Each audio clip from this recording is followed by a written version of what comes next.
The committee will come to order. The purpose of this hearing is to examine how we build a 21st century infrastructure for America in the context of economic development and disaster resilience. First, as the chairman of the subcommittee with oversight over FEMA, we are working closely with the members, states, and communities devastated by Hurricanes Harvey and Irma. Our thoughts and prayers go out to the families and the communities that are impacted.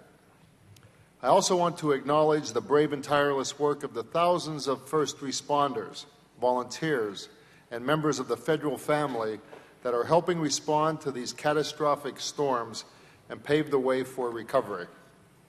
I've seen firsthand how disasters can upend and devastate communities.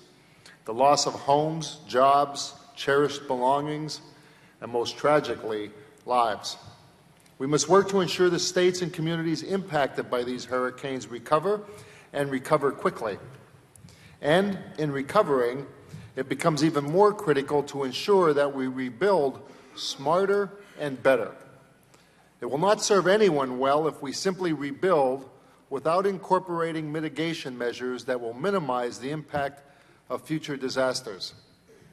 Investment in mitigation ensures the wise investment of taxpayer dollars because mitigation strengthens infrastructure, saves lives, and reduces future disaster costs and losses.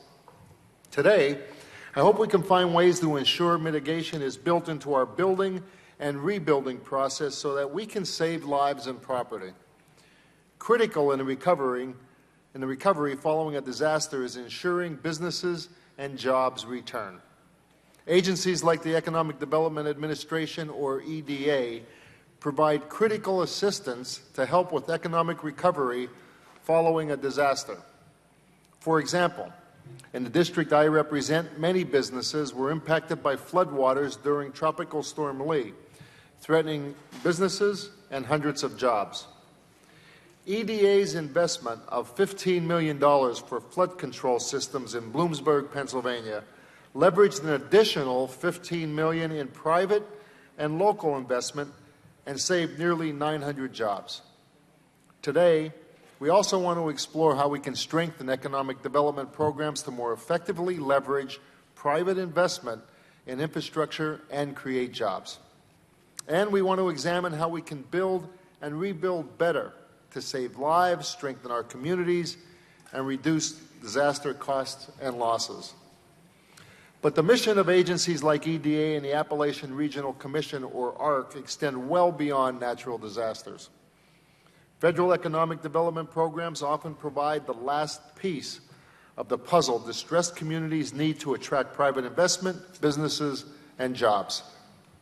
For example, ARC's Partnership for Opportunity in Workforce and Economic Revitalization, also known as the POWER Initiative, invested $9 million in Pennsylvania that will attract $33 million in private investment and create over 600 jobs in coal-impacted communities.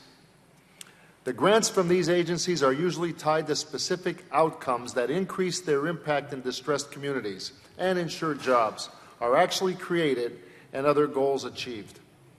I look forward to hearing from our witnesses on how these programs work and what programs exist to improve upon them. In rebuilding our nation's infrastructure, we cannot do it alone. It takes all levels of government and the private sector. How do we maximize these economic development and disaster response programs to ensure good outcomes and quick recovery while creating lasting jobs and economic growth? I'm sure our witnesses today will help us answer these questions. I thank you all for being here. I now recognize the ranking member of the subcommittee, Mr. Johnson, for a brief opening statement.